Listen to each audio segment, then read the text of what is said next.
Yo, RX back with another recap of UFC Vegas 103, Cop versus Almeida. We back with another recap of a card that was okay. I thought it was fine. It was a quick little short card. Nothing really that crazy happened. Nothing really that annoying happened. I thought for the first 8 fights, yes, we only had 10 fights. I'll get to that in a minute. But for the first 8 fights of the card, I thought the card was fine. It's when we got to the last 2 fights when I think the value, the overall of the card went down. But I'll get to that when I get to that, maybe. So for what it was a quick little afternoon in the Apex. 10 quick fights, none of them really offensive or bad, and that was that. Like it's the most inoffensive Apex card ever. I thought the main and co sucked, but even those were not terrible fights. They were just terrible for different reasons, in my opinion. So I don't know. I thought it was fine. I had no big problems with the card. I think, again, if I had to describe the card in one word, it'd be okay. It was okay. So, which is a lot better than what you usually can get out of an Apex card. And this is the 3rd one now this year. Better than the Dern card, if I remember correctly. Better than a Cannoneer card? I don't know, I'd have to go back to look at it. I already forgot that card, if I'm being honest with you, so yeah, but this card was fine. I didn't mind this card. I thought it was fine for what it was. Quick little night in the Apex. Nothing really big's gonna happen or change. Outside of flyweight, no weight class really had anything crazy happen. So it was just a quick card. So inoffensive, perfectly fine, okay card. So outside of that, I can't really think of anything else to say. I'll start by saying sorry for getting the recap out late again. I am recording this at 3:30 on Sunday. I might just start, some cards I might just start doing the recap on Sunday afternoon, and then I'll upload it later. Maybe, I don't know. We'll see. With the football season over for a while still, I have the chance to do that, so we'll see. I'll probably do the recap on time next week because it's a giant card, but for these shitty Apex cards, and if a card sucks, I might not go out of my way and do it on Saturday. I might just do it Sunday afternoon. So if y'all don't mind, that's probably what I'm gonna do. I doubt y'all mind because no one watches these, but yeah, that's probably what I'm leaning towards doing, but we'll see. If I can do it on Saturday night, I will. But if I get lazy or I just don't do it, we'll do it Sunday afternoon, and it'll be out by sometime in the evening hours. So hopefully I can get this up by around 6 is the plan, so my time at least. So we'll see. Outside of that, not really much more I can think to say. I talked about the card, talked about my late recap again, and outside of that, I can't really think of anything else to say. So, I guess the last thing to say before we get into the recap is, before I do, please like, comment, subscribe. 100 subs goal by the end of 2025. We're now in the 3rd month of the year, and we've got 1 sub, so that's amazing, but we still got 10 more months. Can we hit that goal? I doubt it, but you never know. Besides that, I'll say that again at the end of the video, so yeah, you won't forget. Outside that, be ready to recap some fights in the Apex. I am, so I had a night to sleep on it, so let's recap 10 little fights in the Apex. You ready? I know I am. Let's go. I'll start with the elephant in the room. As I said, we only had 10 fights. I know I broke down 12. We lost 2 fights on Friday, weigh-in day. Carolina De La Rosa got pulled because Carolina had a bad weight cut. She's now moving up to bantamweight, finally, long overdue. I don't know why she's trying to make this brutal-ass weight cut. Whatever. That's not really a fight I'm upset about losing. And then but a fight I am not happy we lost is John Castaneda and Douglas Silva de Andrade. Douglas had a bad weight cut, not medically cleared, yada yada, and that fucking sucks. I'm not shocked because Douglas is 50, and he probably should move up to featherweight because clearly his body can't cut down to bantamweight anymore without hurting himself. So yeah, he should probably move up to featherweight if he's. I know he's fought there before. He's fought like Laurel Murphy and Eviliev and shit like that. So go back up to featherweight. But yeah, that fight sucks to lose because that was actually gonna be a decent fight. But hopefully we get Castaneda a fight booked. Hey, maybe he can go fight Chris Gutierrez. He needs an opponent. Book it. And Douglas, not really much to say. Move up to featherweight, old man. Sucks to lose that fight. Not upset about this fight. And now we only have 10 fights, which is the smallest card we've had in a long time. I can't remember. We're going back to the pandemic era for the last time we had a 10 or less than 11 fight card, I think. So we still haven't had a single digit card since the pandemic, I don't believe. So let's keep it that way. We almost did. Let's not. Okay. So sucks those fights got canned, but we still had 10 fights, and they were still 10 pretty decent fights. So let's finally get into them as we get to what is our first fight of the night now with the cancellation of Carolina De La Rosa. As we began the night in the flyweight division, the same weight class we ended the night with, between Ramazan Temirov versus Charles Johnson. This was a really good fight. As expected, this was a very good, high-level fight, and this sadly did not go the way I think everyone wanted it to. We all love energy and wanted to see him win, but didn't happen.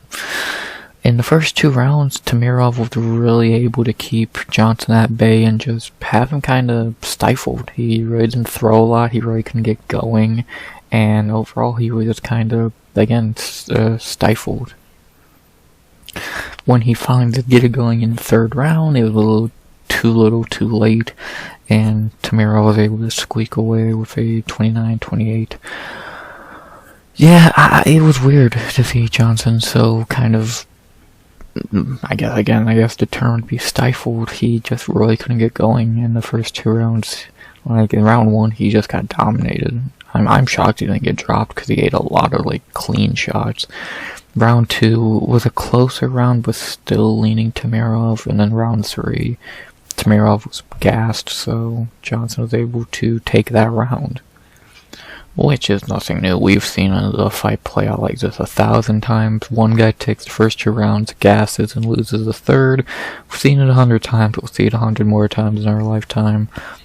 And then 100 more times after that. It's just what happens in a 3-rounder. Yeah, like, again, if you want to say Energy would have won a 5-rounder, yes, but it wasn't a 5-rounder, so I think the judges got it right. I don't think anyone was calling robbery on this. They were on a few fights tonight, but I don't think this one. And I think like most people agreed. Round 2 was close, but I don't think Energy did enough to take that round. It feels like Temirov did more, and it feels like he was able to squeak away with the win that he earned. I gave it to Temirov. As much as I love Energy and I wanted to see him win, Temirov won this fight, in my opinion, and clearly in most people's opinions. So you can't start fighting in the 3rd round. Like, that's what I say that's what I'll always say. You can't start fighting in the 3rd round. It's that simple. Like, Energy was not happy with the decision, but what do you expect when you take the first 2 rounds off?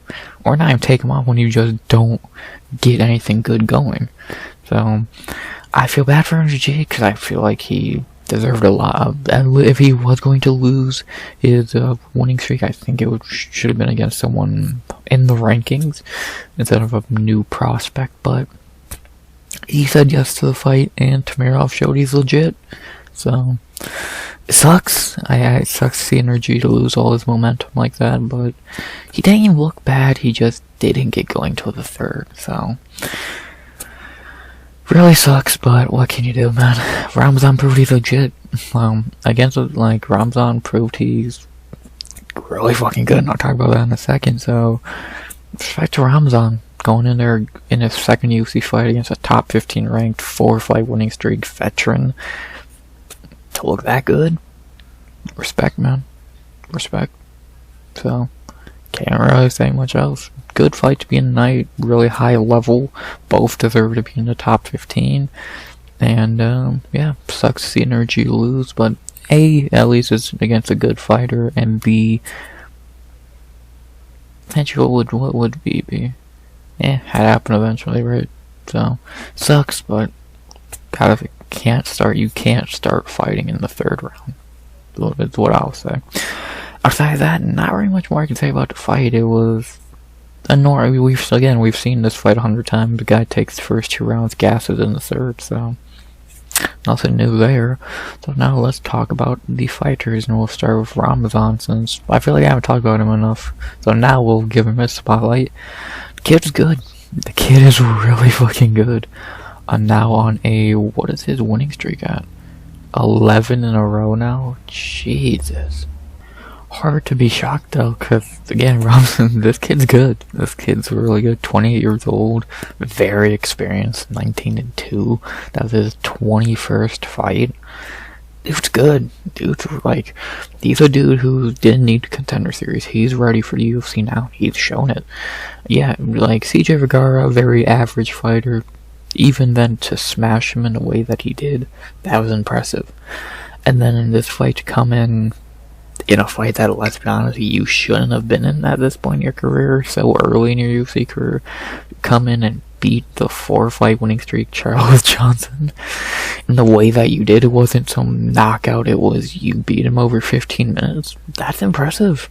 He showed good striking, good takedown defense a few times. Charles actually did shoot a takedown. His cardio was able to last 2 rounds, which is better than I would have thought, because he is just a ball of goddamn muscle. He's good, man. He's really fucking good. We know he has that power in his hands.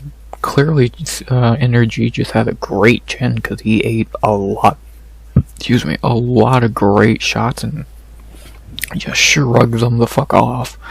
So, respect to Ramazan. I never disrespected him to begin with. I thought this was a very even fight, and I was very hyped for it, and I thought Ramazan looked really good after his debut, but I didn't think he was this good already. So, Uzbekistan, you got a good fighter. I think the first Uzbekistani, I guess is how you'd say it, ever to be ranked, I think, probably.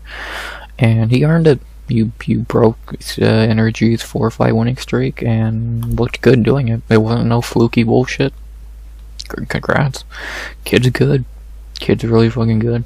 Haven't lost since 2019. He's good, man. Flyweight has a problem. Do I think he has the ability to be a champion? Not at this moment. I think Moreno beats him. I think Royval beats him. But I think he could get to where Tatsuro Taira is. He's really good, but he has a few more pieces missing. So, we'll see. We'll see what he does next. 2 in a row now. In the top 15 now. See what Ramazan can do. He's really fucking good. I'm impressed. I'm very impressed with him. To talk about Energy, yeah, like I said, I feel bad. I feel bad for him because he took a fight that made no sense to him, and he lost, which sucks. But again, he just didn't really perform well. I know I've seen him saying he didn't agree with the decision, but how do you not? You didn't start fighting till the 3rd round, so it sucks. It really does.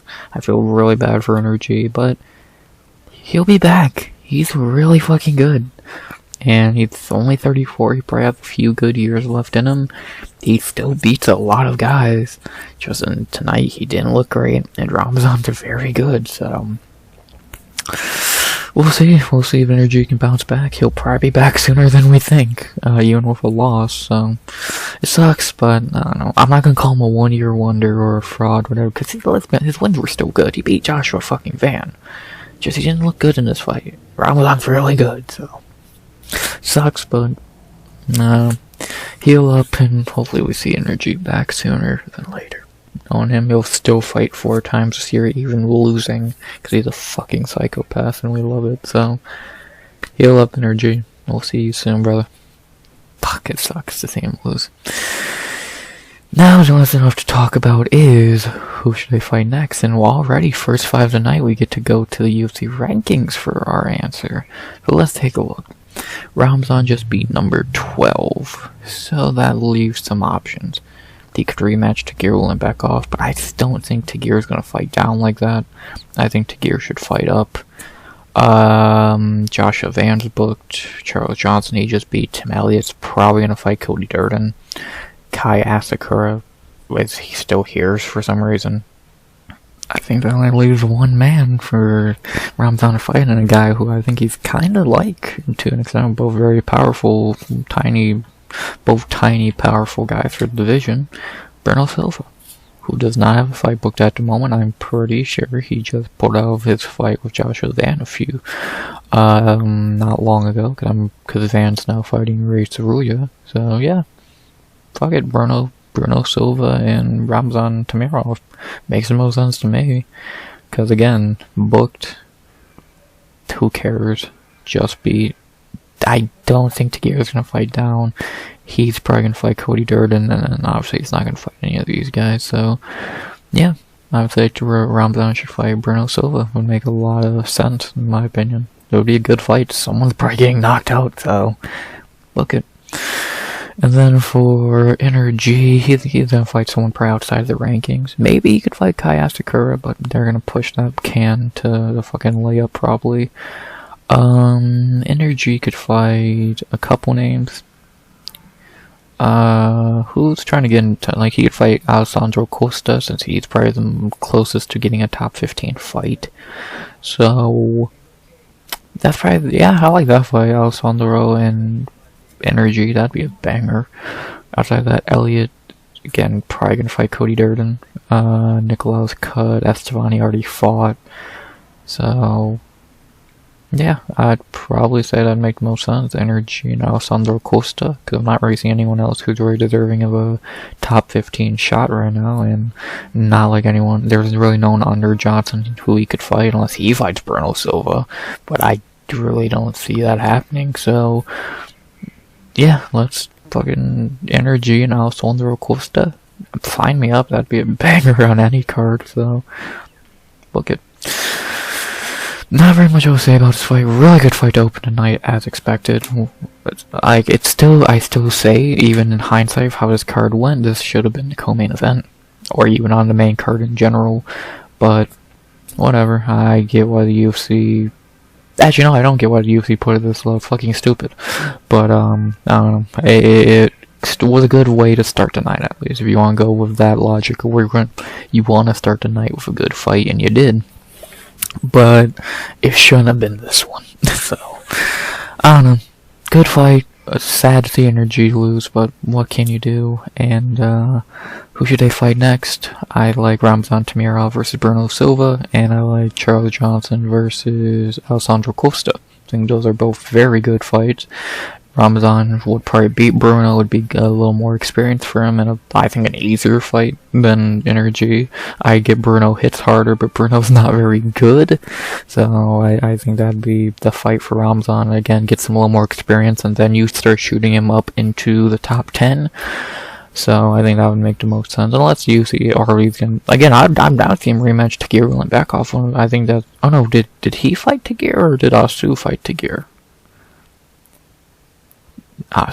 My bad, I got mixed up with Austen, because I knew one of the two young dudes on this card fought Tagir and lost, but it was Austen.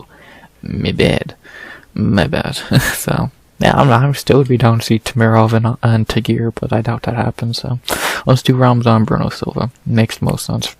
And then for Charles Johnson, I think he should fight Alessandro Costa. Would be a good way to get Costa into the top 50. Well, get him a top 15 shot that he has earned. I don't know if Costa wins that fight, but good fight to get him into the top 15. And yeah, I think that would make the most sense for both guys. So let's do it. God, I talked about this fight for a while, but it's a very good fight. So a lot of these fights I won't talk long about, so it won't happen. It probably won't be a long recap, but you know me, that could be a lie. But I'll stop rambling about this fight and in general. So, last thing I'll say about this fight, good fight to open tonight, even if it should have been higher on the card. Great performance by Ramazan Temirov, proving he's legit. And who should they fight next? I like Ramazan versus Bruno Silva, and I like Energy versus Alessandro Costa. Both make the most sense, so let's see it. Great fight to begin tonight. Sucks the Energy to lose, but at least it was two really good prospects. Well, now a proven prospect, so yeah. Okay, enough about that fight. Let's get to some fights where I don't have to say a lot about. So, and these next three I won't talk a lot about because I don't have a lot to say, so let's get into it.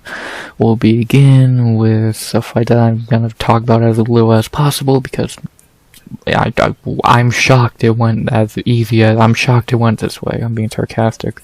As in our second fight of the night in the women's flyweight division, we had J.J. Aldrich versus Andrea Lee.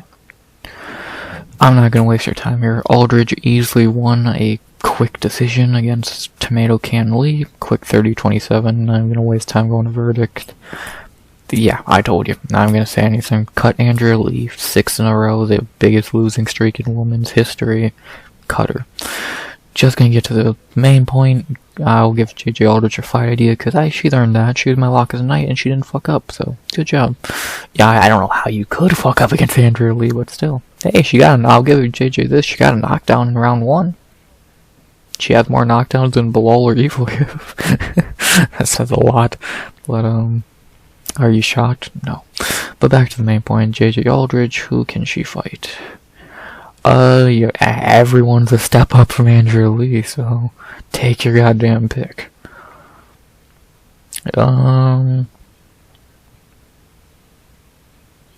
Blada's not a bad option since she's been inactive for a while. So I don't think that's a bad fight.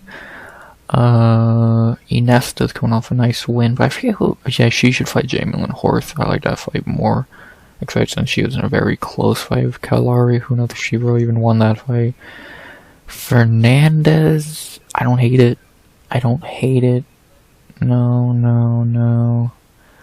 Who knows what they're going to do with Wang, but I doubt they want her to fight JJ Aldrich. Montana, they're not going to do that rematch. Who knows where Lauren Murphy is? Wow, there's a few options. This weight class is actually getting pretty good outside of the top 15. I'd probably say Gabriela Fernandez would make the most sense. Yeah, you got Eduarda, but I forget who I thought she should fight next. Yeah, Eduarda, Kong Wang, and Inesta and Blada, all of the options. But I like the Fernandez fight. That's a good fight for Gabby. A veteran like JJ Aldrich would be a good win for her, and then you easily can throw her in the top 15 after that. So, I'm down to see it. Gabby and JJ. I'm not against it. I believe that's the fight I said for Fernandez after her Kong Wang win anyway, so fuck it, I think it makes the most sense. JJ Aldrich and Gabriela Fernandez. Book it. Eduarda can fight Blada. Kong Wang can fight some Tomato Can. Who gives a fuck who? And Inesta can fight Jamie-Lynn Horth. There, that books everyone I brought up. So, yeah, I like that idea. JJ Aldrich, Gabriela Fernandez. Second time putting that in the fight, I do. Well, let's do it. Outside that, not much to say. Andrea Lee's a fucking joke, and hopefully she finally gets cut, unless she's giving Dana a really good head under his desk. And JJ, good quick win. Thank you for getting my lock right. I'm above 500 now on locks this year. I'm 4-3. Excuse me. And let's see JJ Aldrich and Gabriela Fernandez.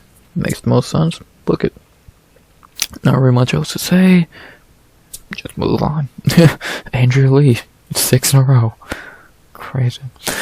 Next, another fight I don't got a lot to say about. A fight that was perfectly fine, nothing crazy.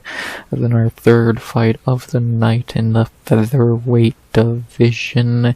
We had a pretty predictable fight between Danny Silva versus Lucas Almeida. Yeah, pretty predictable fight. For 10 minutes, Danny Silva was the better fighter, and then eventually, Lucas, it's kind of the same thing as the Charles Johnson fight. For the first 10 minutes, Danny Silva dominated, and then in round 3, Almeida came back and looked good, but still a lot of too little, too late. 29-28, Danny Silva, quick, easy win there. Not much to it, as easy. Like it's the same thing as the Temirov energy fight. So. Pretty simple. I'm not, like, how it was a split decision, I don't know. For the first 10 minutes, Almeida got his ass beat. If Danny Silva had any power, he would have KO'd him, but he had no fucking power. And, yeah, it's as easy as you can get. The better fighter won for the first 10 minutes, gassed, and got beat up in the third. Seen it before. Where have I seen that before? I don't know. But yeah, about really all I gotta say there about the fight. Quick, easy win for Danny Silva as expected. Against that, he's just a better fighter. So simple. Talk about each fighter real quick. Not gonna say a lot. Danny Silva now 2-0 in the UFC. He's looking okay. I'm still not super high on him. His striking's decent, but his power's shit. His cardio's okay. We've seen a ground game before that's decent. So I don't know. He seems to be a decent fighter, but I don't think he's gonna go far at featherweight. I think a lot of guys probably beat him. I don't think he's like, yeah, you can beat Josh Kulabau and Luke Almeida, but how are you gonna do when you fight real fighters in that division? Because let's be honest, Kulabau's dog shit. Luke Almeida's not good at all. Angel Pacheco, come on. So I'm not gonna be a dick, but let's be honest, those wins are very weak. So maybe he'll prove me wrong. He's 28, and he has some good things in his game. Trains with Cub Swanson. Again, his striking's good. He has no power, and his cardio's not great. He's a fine fighter, but yeah, what can you do? I think that's what he's gonna be, a fine fighter. One of these kids who's able to beat these lower level guys, but when he fights these higher echelon guys, he's going to take some L's. So maybe I'm wrong, but that's what I think's gonna happen. So we'll see. You never know, but that's what I think's gonna happen with El Puma. And then talk about his opponent, Lucas Almeida, who did miss weight for this fight. Keep that in mind. He's not good. Like, we can be honest, he's not good. Yeah, he looked good in the third round after getting his brains beaten for 10 minutes. But, like, again, let's be honest, he's not a good fighter. Like, he's not taking bad L's. Sabatini, Fury, Silva, they're not bad. And he has wins, too bad against the lowest of the low. But, like, I don't know. I'm not high on Almeida. I never really was. Like, I picked Pat Sabatini to beat him when he was coming off that fucking crazy debut. So, I swear he was the underdog in that fight. By Sabatini at least, but whatever. Almeida's like, he kind of reminds me of Sung Woo Choi, where he's just gonna go in there, have fun fights, but he's never gonna really be that good. He might get cut after this, to be honest. That weight miss is brutal. Especially when you're 1-3 in your last 4. We'll see. Maybe they give him one more fight since he is a fun fighter, but is he good? No, he's 34 years old. He's not long for the UFC. If he's gone by the end of the year, don't be shocked. So, he's just not that he's not that good, and he's not a can. He beat Timmy Kwamba, who's the lowest of the low, so he can beat bad fighters, but he's also a bad fighter. Only thing left to say now is who should they fight next? I put bros. Who should Danny Silva fight next? I think he should get a little bit of a step up in competition, cause yeah, like I get he's not beating good fighters, but still I think a step up is warranted now after 2 wins. But who? A lot of guys are a step up from Kulabau and Almeida, so Kyle Nelson, that's not terrible, but I don't know. I'm not really seeing anyone on this page. Like, I just don't really think he's ready for, like, let's be honest, everyone I'm showing here from Bruce Leroy to Hyder Amil, I think, beats him. So for the only one you can make a debate for, maybe he can beat Sabatini, maybe he could beat fucking Muhammad Naimov. That's it. Maybe Cub because he's 60 and would go and let the kid beat him. So I don't know. I guess Kyle Nelson.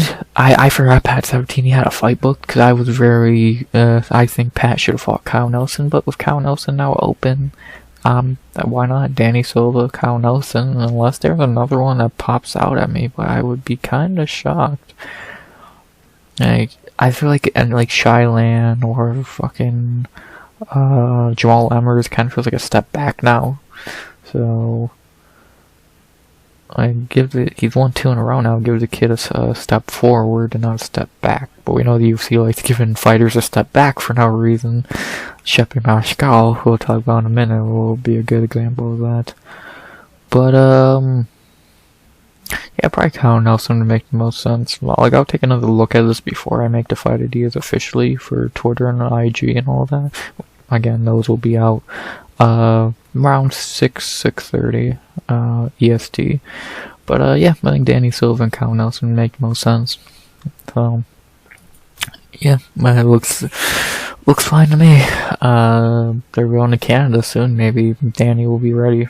So fuck it, sounds good to me. Danny Silva, Kyle Nelson. I'm not seeing much else for the kid. Let's do it. Nelson, Silva, book it. And for Almeida, he either gets cut or he gets fed to another prospect and then gets cut. So we'll wait and see. I guess. So. Other than that, not very much else to say. It was a fight. It was a fine fight. Danny Silva's not going to be in a bad fight, but he's not going to be in a fight of the night. He's going to just be in a fight. You're going to remember for being a fight. So, nothing, and same thing with Luke Almeida. He's a fine fighter. Aside that, not really a lot else I can think to say. Good win for Danny Silva. Again, it was a clear win. I don't know how they got a split decision out of this. And who should he fight next? I like Danny Silva and Kyle Nelson. I think it'd make a lot of sense. I would take Danny to win that because he's not Kyle Nelson. Kyle Nelson is fucking awful. And yeah, not really much else to say. Danny Silva, Kyle Nelson, book it. And overall for this fight, nice easy win for Danny Silva. And somehow they found a step down from Josh Kulabov. Let's see how far this kid can go. And let's see if we see Luke Almeida again. Who knows? After that, we go to our co-main event of the prelims of fights that went as easily predicted as it can go. That was not English at all. Went as predictable as it can be. I guess it makes a little more sense. And then our prelim co-main event of the evening, we stay at featherweight for a super easy fight between Chepe Mariscal versus Ricardo Ramos. Who would have guessed a guy who should be in the top 15 or fighting for a top 15 spot at least would easily dominate a tomato can? Wow. I'm not gonna waste your time. Chepe dominated Ramos. Again, I want to say every other name but his for some reason. For 15 minutes, I scored 30-26. I thought round 2 was a fucking 10-8, but whatever, not a big deal. Quick, easy win for Chepe against his easiest opponent of his career so far in the UFC. And yeah, that's about all I gotta say there. Next, do you really got, are we shocked? No. Talk about the fighters real quick. For Chepe, dude's really fucking good. 5-0 now in the UFC. He's ready for the top 15. He has been for a minute now, but he really is now. So let's get him that shot. Stop putting him. You fucking put him in a step backwards. He wins 4 in a row, and you give him an easier fight than any of those 4 wins. What the fuck is that logic? So, the dude's, I'm going to call him a kid, but I think he's in his 30s. He's ready for a top 15. He's on a 5-fight winning streak from the Gaethje camp, so it's good to see that camp has someone good in it. With Gaethje about to retire and Corey Sandhagen being Corey Sandhagen. Chepe's good, man. I've been saying this about him. Like, I was high on him after his debut. I picked him as an underdog against Jack Jenkins. I did think he lost to Charrier, but still Morgan Charrier is great. 1-2 more. He's ready. Give him a top 15 opportunity, man. He's ready. And to talk about Ricardo Ramos, I'm not going to say much. I think he's terrible. I think he's been terrible. I wish he could get cut, but since they handed him that bullshit robbery against Josh Kulabal, they'll probably keep him around. They like Ramos because he's been around forever. He started his UFC career at 20 years old or whatever. Like, who cares? He's fucking terrible. So, I don't know. He's fucking terrible. That's all I can say. So he'll be gone sooner than later, unless they feed him another can to beat, or they just hand him another robbery. Ramos is terrible, and we won't see him in the UFC sooner than later, hopefully. So whatever. The only thing I'm saying now is, who should they fight next for Chepe Mariscal? Not that. Who can he fight? Calvin Kattar? Yeah, that'd probably make the most sense. Ige just got booked against Sean Woodson. Bryce just got booked against Gene Silva. Zalal's not going to fight back. Giga's booked. Laron's not fighting back. Yeah, Calvin Kattar. I don't know what else you do if Chepe like, does anyone else deserve that shot at Kattar? Like, who's outside the top 15? And I guarantee you they don't deserve it more. Edson just got kicked out to top 15. The only other name is Steve Garcia, and I agree, but I'm down to see him rebooked that Edson Barboza fight, so, which I'm guessing they're going to, so let's get that rebooked. So let's give Chepe Calvin Kattar.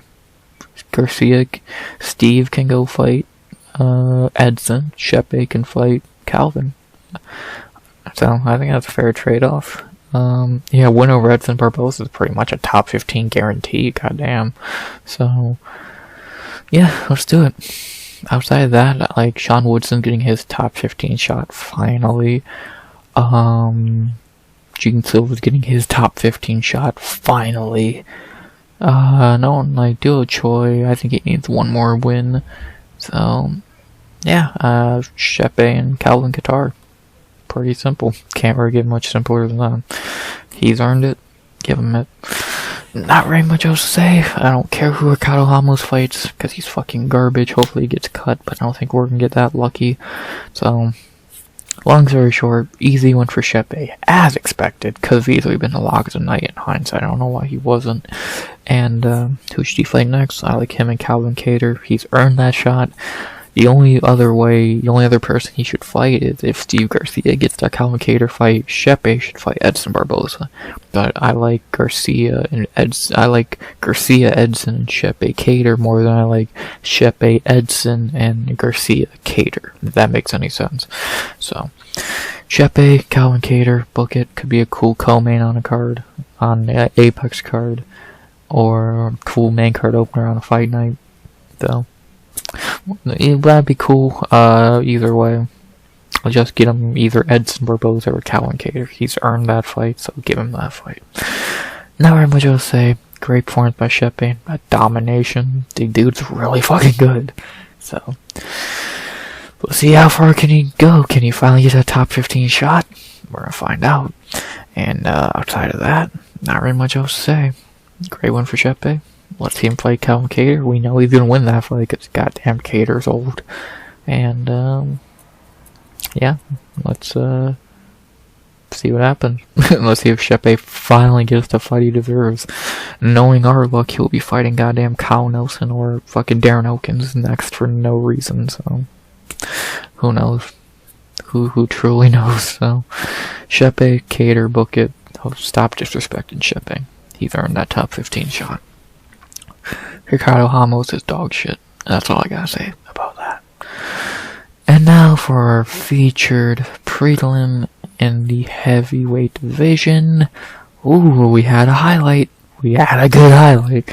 And then our featured prelim, we ended the prelims with our highlight of the card, a knockout of the year contender, etc., etc.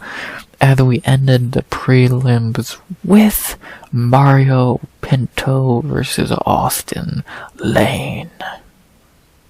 Ooh boy, we saw a goddamn murder here. Javid Basharat's not alone because he has another man joining him in the Shadow Realm.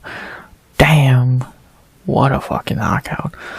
So talk about this fight in round 1. It actually went into round 2. In round 1, Lane was able to really land some good shots on Pinto. Pinto very passive aggressive, not really throwing a lot. Kind of just playing defense, stopping takedowns and all that. So Lane dropped him late in the first and was just kind of beating him up pretty badly. So clear first round Austen Lane, and probably the best round of his UFC career so far, Jesus. And then in round 2, it all went haywire. They just start swinging like Gaethje and Holloway, and eventually Pinto landed a perfect right hook that dropped Lane out cold like a sack of potatoes. Man felt like a plank of wood, out cold. Beautiful right hand to end the night for Austen Lane. What a fucking knockout. Another knockout of the year contender, back-to-back weeks. Pinto and Ricky Simone making highlights for us. Yeah, someone get the body bag out. That man fucking died.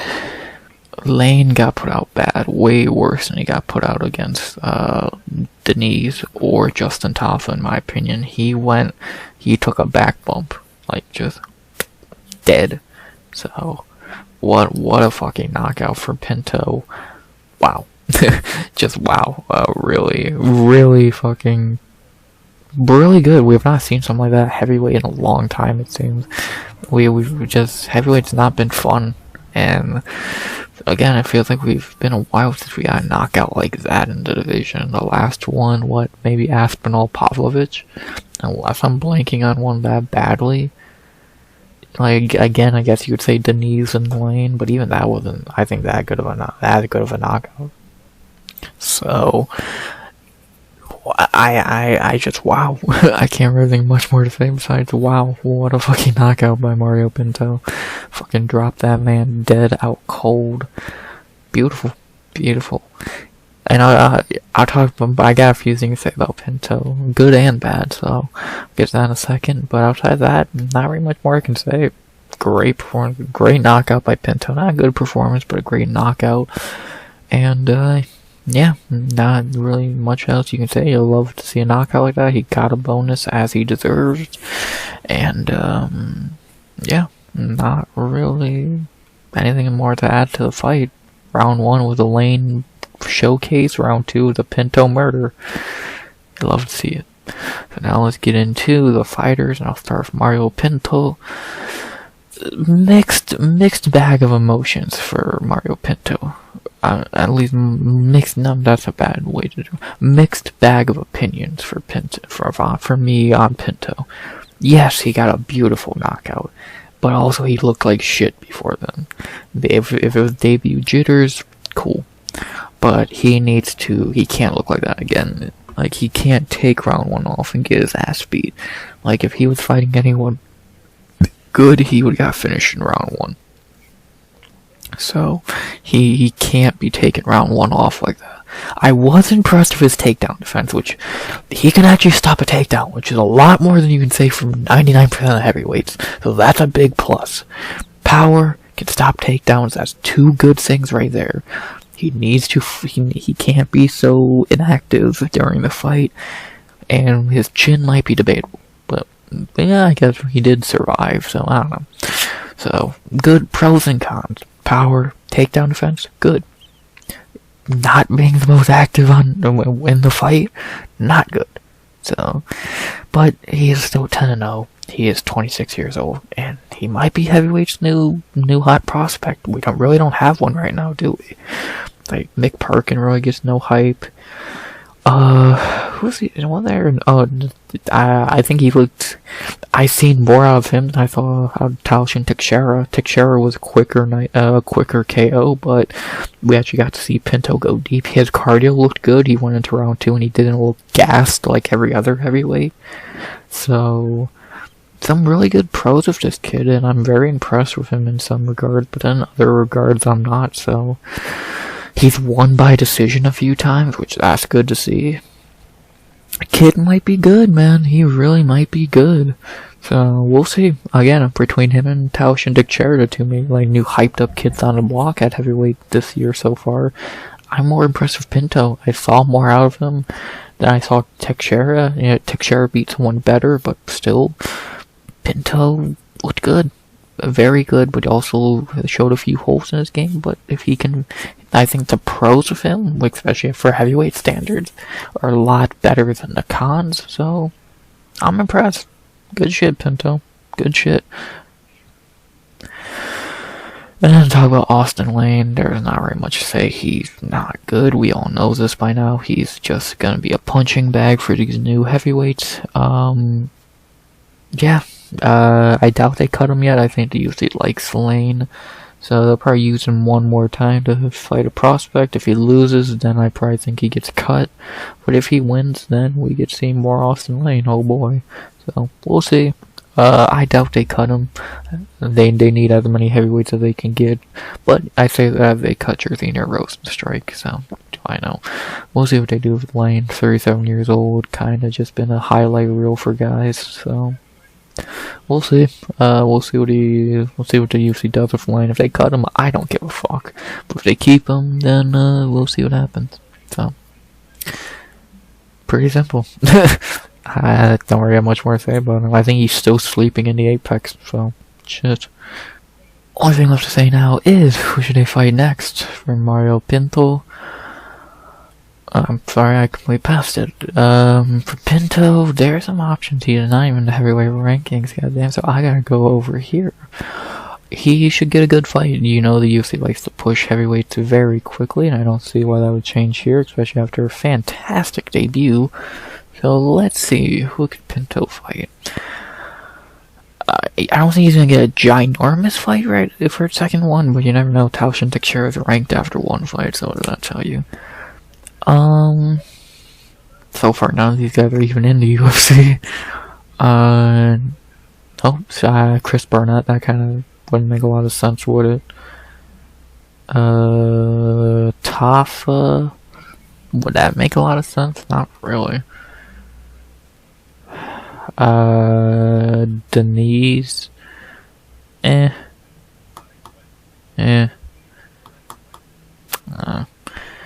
just none of these fights really make sense for him. Like, what does fighting Tafa really make the most sense after just killing Austen Lane? Like, I'm not really sure. And then, like, none of these guys are even in the UFC. Towson, I don't know why he's so lowly ranked down here, but shit. Oh god, heavyweight's so shitty. I don't know. So I said Teixeira should fight Johanna Denise. I still stand by that. I think that'd be a good fight. Who's in the top 15? Okay, so Teixeira still ranked 15th. Okay. Okay.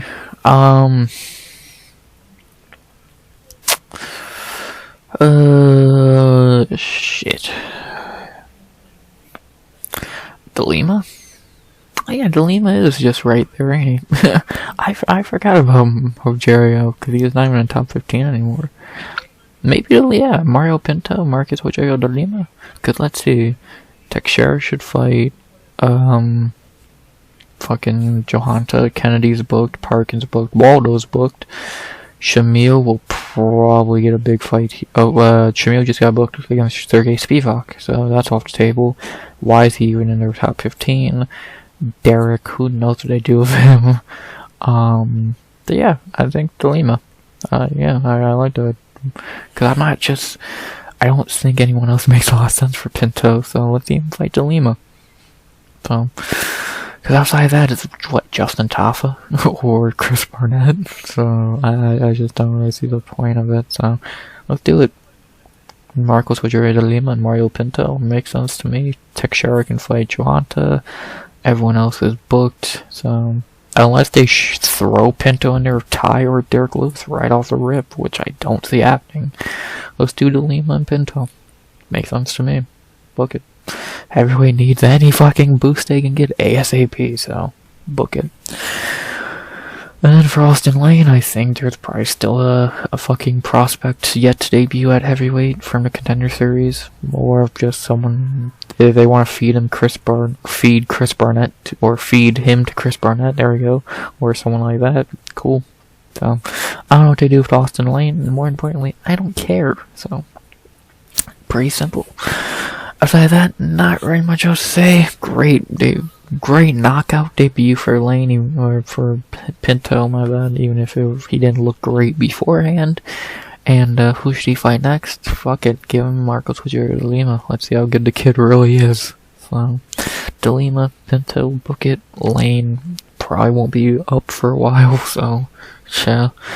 And, yeah, not very much else to say. Great debut for Pinto, knockout-wise. He needs a few things fixed up in his game, but besides that, a lot of things to be impressed by with him.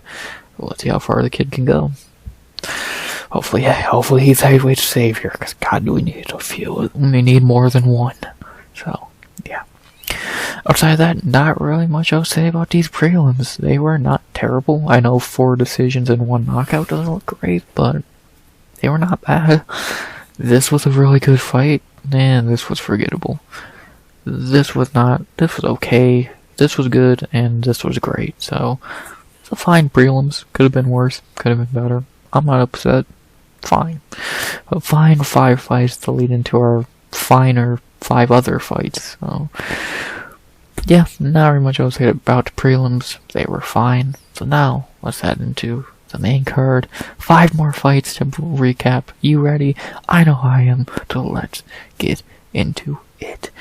51 minutes, pretty short for a prelim recap or breakdown. So let's see if we can get this to actually be a short recap. I doubt it.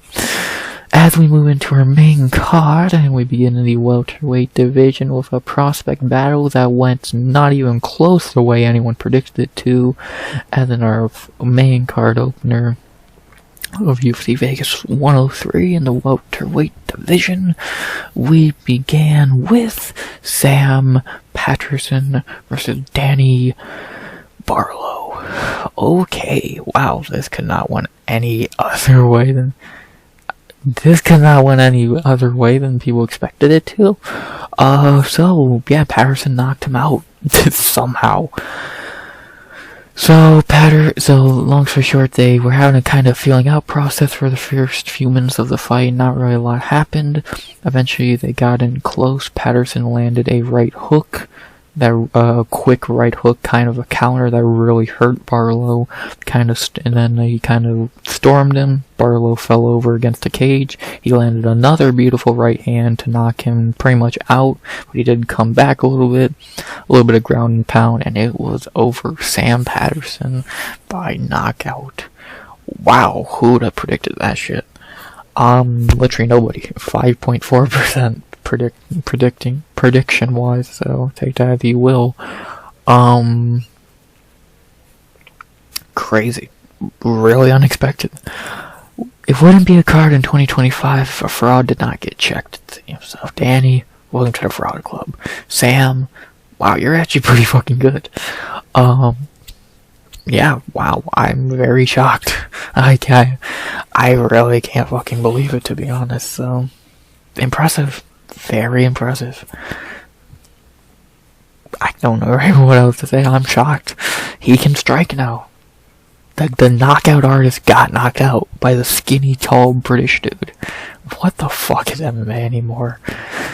Great performance by Patterson, man. I can't really think of much more to say. I'm beyond impressed. Good job. I can't really think of anything else to say about the fight, so let's just start talking about Sam Patterson, giving him his flowers. Good shit, kid. Good fucking shit, Sam. Like, I'm impressed. I didn't know he had striking now. I wish I did. Welterweight Sam Patterson is good. He said welterweight Sam Patterson is really fucking good. I get his first 2 wins were really unimpressive, but now he just fraud checked Danny Barlow by knockout? Yo, that's impressive. The funny thing, I made a tweet right before the fight. It was this fight's either gonna be a Barlow knockout or Sam can get to the ground. No, I'm an idiot. Wow. I can't even know what much else to say besides wow. This kid's good. This kid's fucking good, man. I'm very impressed with Sam Patterson. 28 years old. Welterweight has a good prospect. A really good prospect. Hell, he's already better than Leon Edwards ever was. I low bar, but shit. Yeah, I can't really think much else to say. I'm beyond impressed with Sam Patterson. I did not know he had striking, let alone power now. And, yeah, good on him, man. Good on him. Can't really think of much more to say. He's good. Welterweight. You might have a problem on your hands. He don't look it. He's this tall, skinny, white kid from fucking England. But he's good. Really fucking good. And then talk about Danny Barlow. He's trash. So, fraud. Welcome to the fraud club. Every card we get a new fraud, it seems, and it seems like Danny Barlow is our newest member. Welcome to the club, buddy. You suck. Not really much else to say, so let's talk about who they should fight next. Sam should get a really good fight after this, especially he's now 3-0 at welterweight with 3 first-round finishes, and he's British. UFC's gonna try and boost this kid. But who should he fight? A win like that gets you a good fight, but who? I think like all of these would kind of feel like step backwards almost. Puna would be interesting, but I probably just gave Puna a fight idea. I think. I don't know. Carlston Harris would be intriguing. The 2 tall ass motherfuckers. I guarantee they might be the 2 tallest welterweights. You know, that's not a bad fight. Wells and Themba and Oban, that'd be funny, but no. I don't think he's ready for this area yet, but I don't mind a Carlston Harris fight, or even Puna, but that, cause let's see, Harris is he taller? He is, where's his fucking height?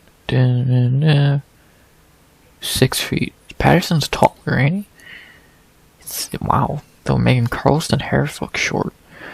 I like that fight though. I think that's a very intriguing fight. So, I'm down to see it. And especially if he wins that in an impressive fashion, 4-0, beating a guy like Carlston Harris, that'd be impressive. I'm down to see it, man. I really am. So, yeah, I like that fight, Sam and Carlston Harris. I think that's a good fight. Again, I feel like these feel like step backwards. So, and then you got Puna. I think Puna has better options. Jeremiah Wells, Themba, and I think I like that Carlston Harris fight. I think that's a very intriguing fight, so let's do it. I'm down to see it. Carlston and Sam Patterson in London, maybe. Book it. Got my vote.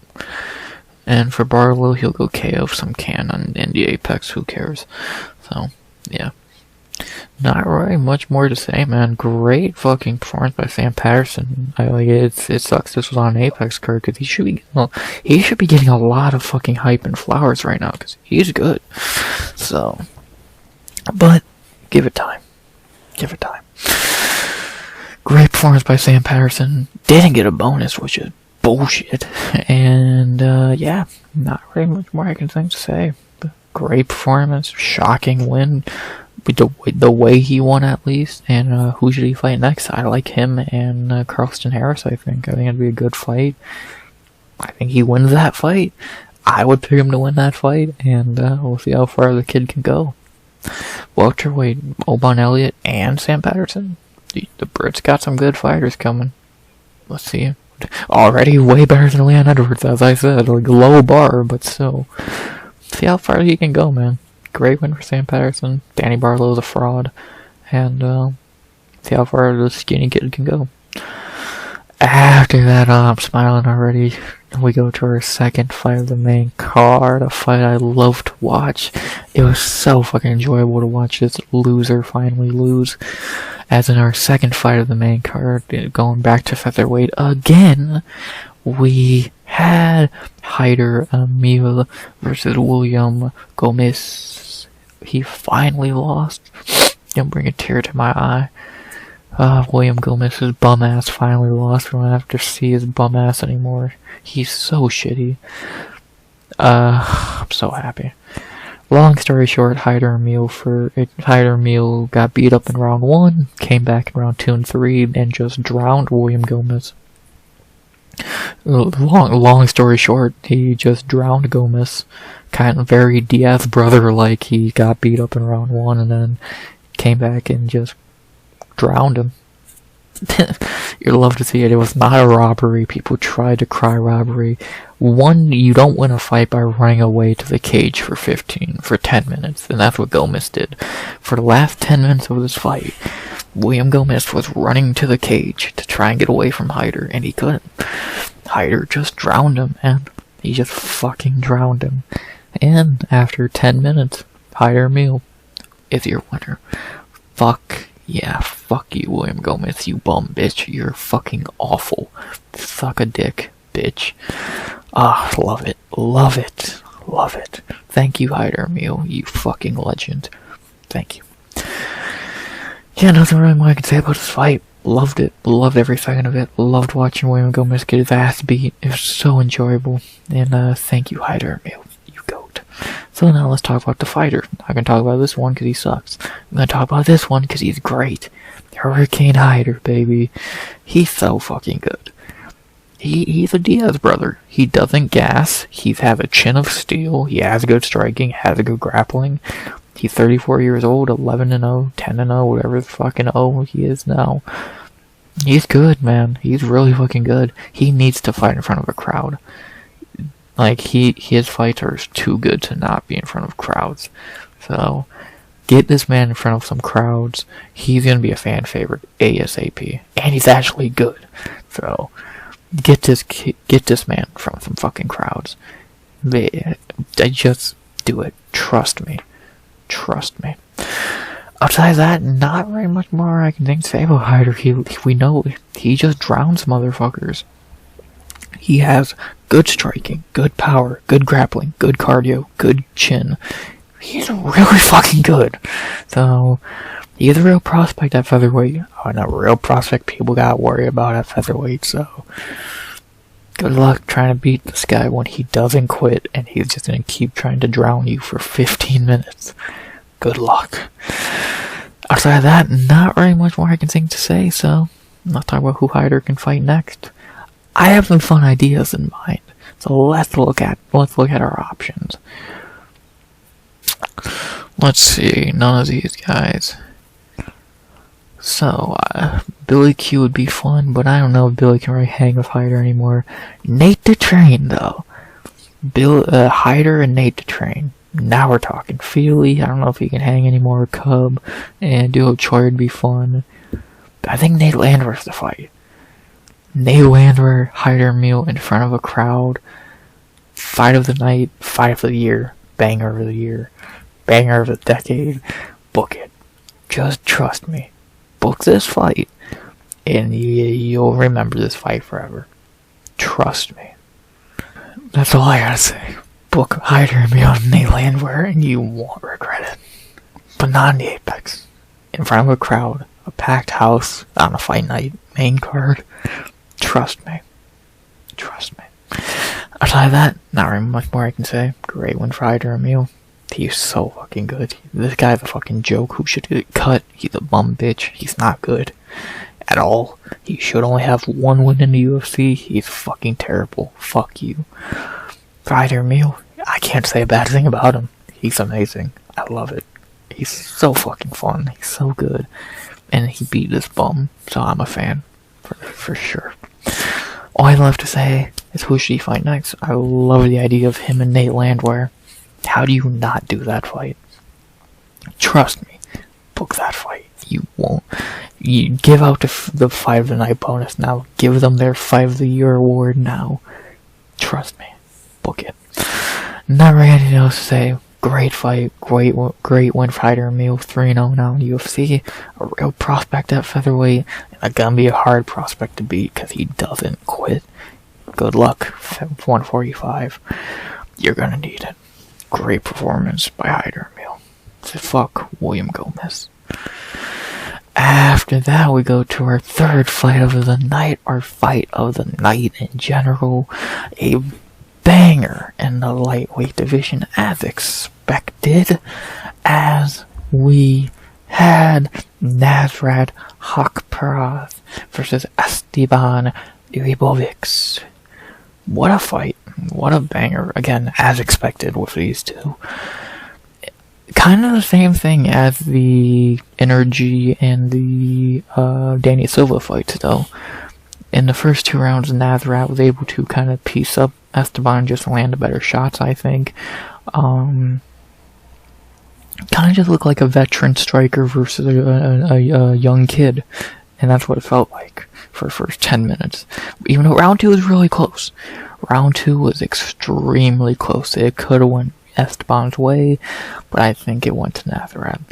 And then in round 3, Esteban needed to finish. Could not get it, but he did beat up Nasrat pretty badly. Fucked up his eye, closed it completely with a beautiful knee. And sadly, it was too little too late, as Nasrat was able to pull off the 29-28 W, as I think they got it right. I think they got it right. Let's see.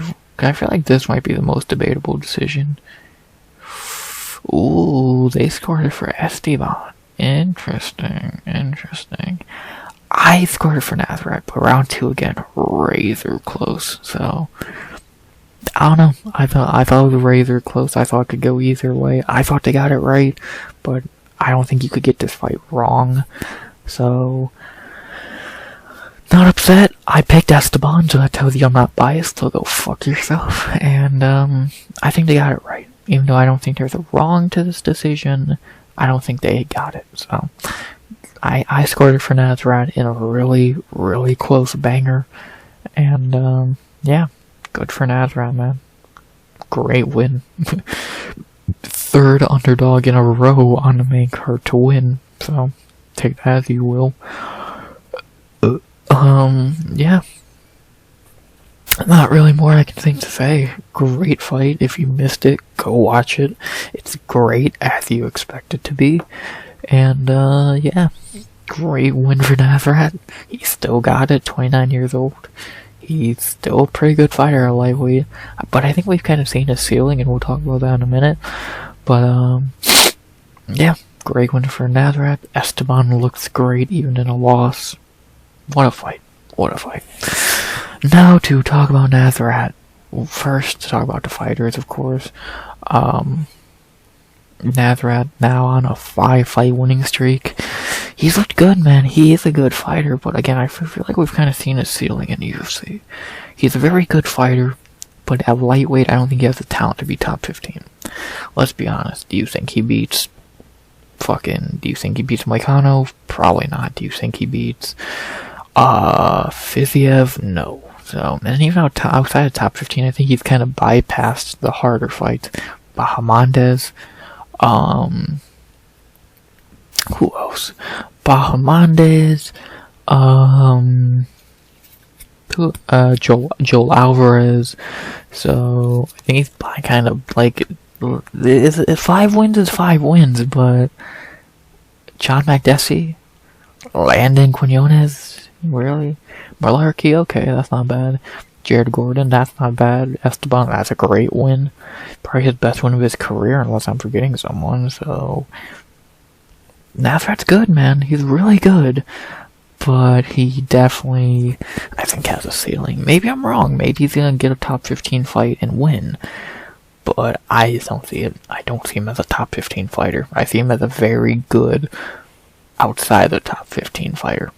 So, that's what I think. Maybe I'm wrong. We're gonna find out. But that's what I think, at least. So, he's good. He's really fucking good. We saw that here.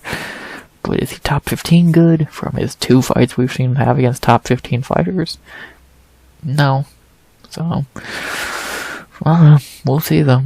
Maybe Kelvin Gastelum can fucking make another run. We'll see. And then talk about Esteban. I'm not gonna call him a fraud. He had a banger that he easily could have won. He's good. He's really good. He's still young, 28 years old.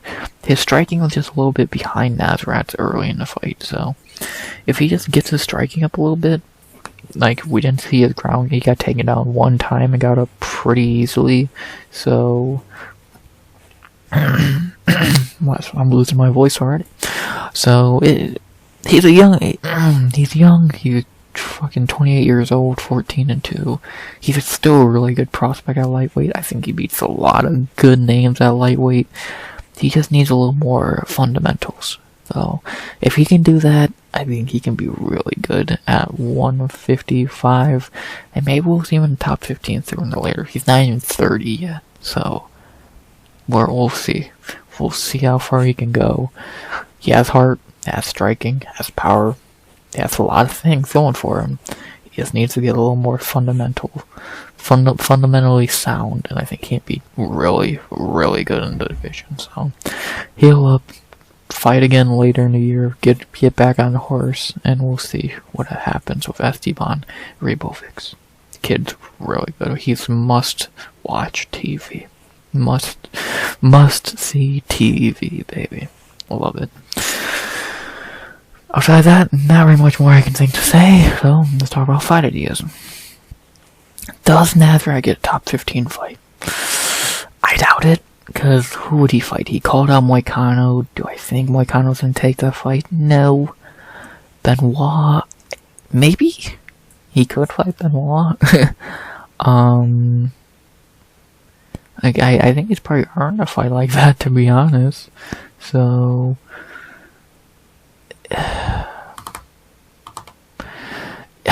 now lightweight, kind of the same thing that was going on with a few other divisions. There's so many good names outside the top 15. You gotta think who's fighting who. Shit. I think Joel should fight Grant, so that's those two off the table. I don't think any of these guys, well, Jalen's already booked, so none of these guys are gonna fight outside the top 15. So that's them off the table. Benoit, you can either feed him to ZM, Ludovic, or Nasrat. I think Nasrat's definitely going to be the last option in that debate. And then I don't think you'd have these guys fight each other, so that kind of leaves you with a weird spot. Shit. Yeah, this is a weird fucking spot now. Maybe you do Joel and Benoit and Ziam. I just feel like Ziam and Joel are the clear two guys to get these fights. So we'll see, but I think Joel and Ziam.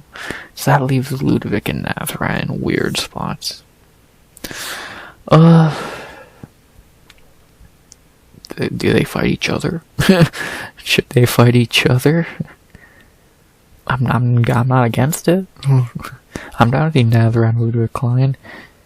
Because again, I think Ziam and Joel have earned the Grant and Benoit fights. And again, I don't see any of the... Again, do you really see Renato Moicano fighting out of the top 15 or ranked 10th? No. So, that'd be fucking stupid for him to do. Do you think Dariush is going to? No. So... Yeah, probably Nasrat and Ludovic Klein would make the most sense. The winner gets the top 15 shot. Ziam fights either Benoit or Grant. Joel fights Benoit or Grant. It'd make the most sense. So, I think let's do it. Nasrat and Ludovic Klein. I just feel like they're a little bit behind Ziam and Joel in the ranking. If they were the top 20, I think he'd be 16, he'd be 17, funny enough. He'd be 18, and he'd be 19. So... maybe I'm wrong, but that's how I view it.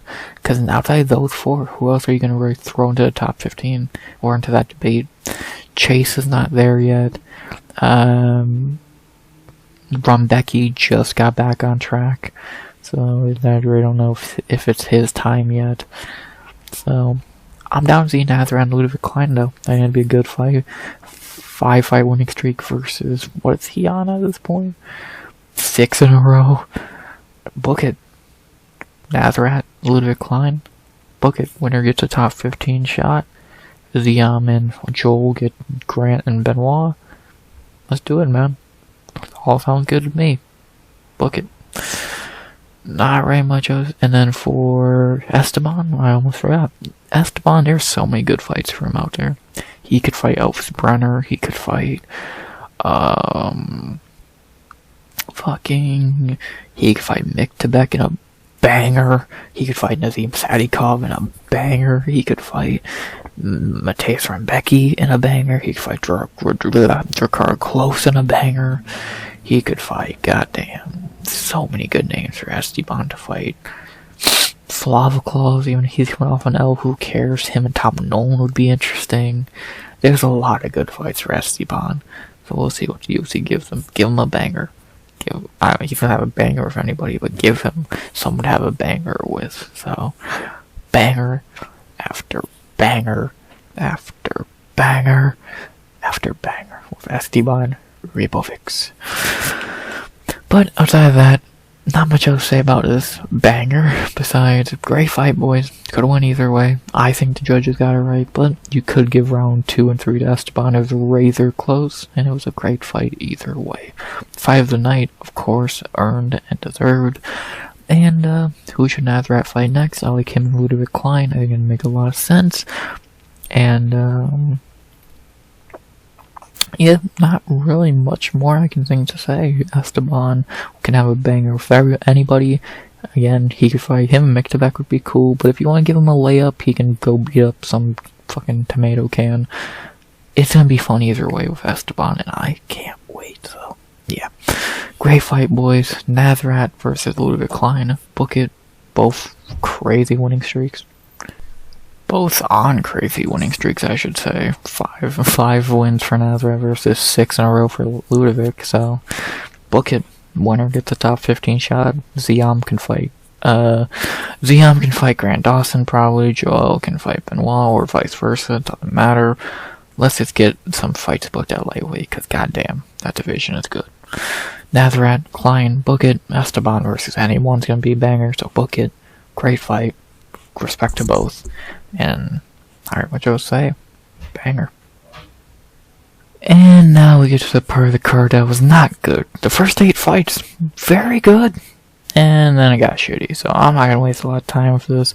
You don't care about Cody Brownji versus Julian Marquez. I don't care about Cody Brownji versus Julian Marquez. We're not even gonna talk about it. And then for the main event, I'm not gonna waste your time. Manel Kape fucking sucks. He beat the shit out of Asu. Asu's not good. Shocker.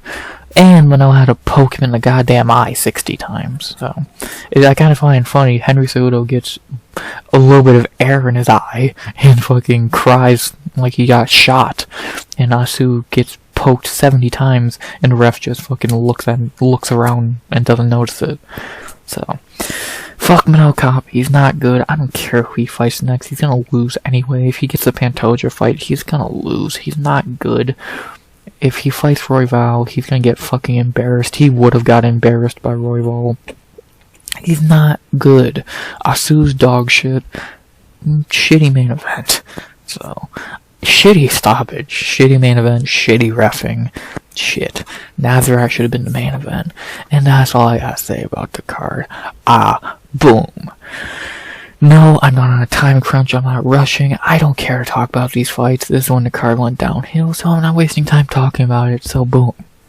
It's already an 8-fight card, and a good 8-fight card at that, so bang. So that's it, that's the recap of the fights. Let's go over how I did on picks.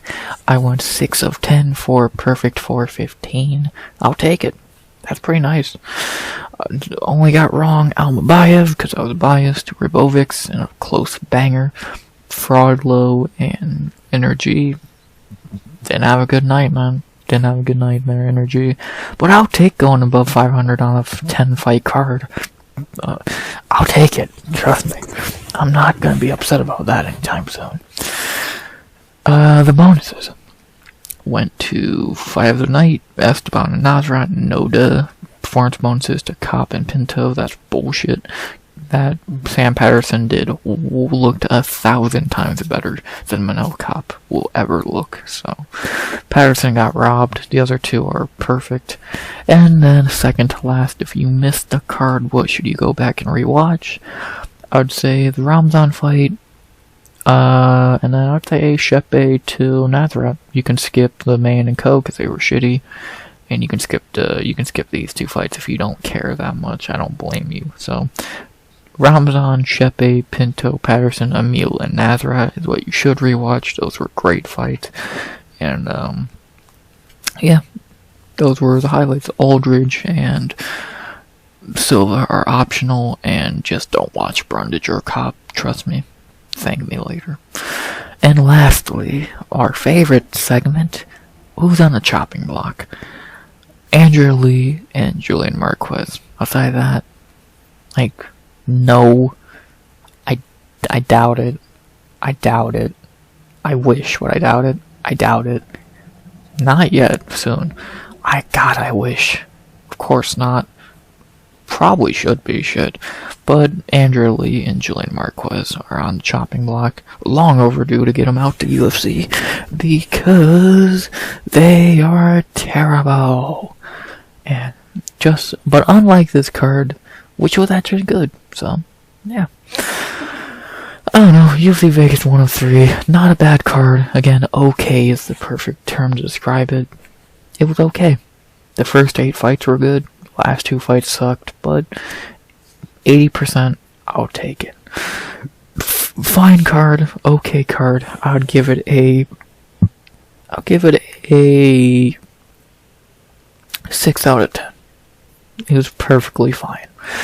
Fine card for the Apex, and a good way to go into UFC 313. Shama Week, motherfuckers. Pierre Ankalaev. Let's go. Next week, Friday, you'll hear me talk about and break down UFC 313, Pierre and Ankalaev, and you'll hear me recap it on Sunday. Can't wait. Gonna be fun. So excited. Let's get to it. Aside of that, I don't got much else to say. This card was okay. The first 8 fights were good. Didn't end great though, but whatever. 8 good fights, I'll take it. Now we head to Shama Week. Let's go. Aside of that, I can't think of anything else to say. I'm not rushing or anything. I don't have anything else to say. It feels weird ending a video pretty early, at least from my standards. So let's not waste any more time. Let's not waste any more of your time, your viewership, viewing time, whatever you want to say, and let's end this video by saying what we always say. As always, I hope you enjoyed the video. Please like, comment, subscribe. 100 subs goal by the end of 2025. And unless I'm going to say something which I don't believe I am, okay, Apex card in the books. Let's head to the pay-per-view. As always, RX out. Good vibes only and always.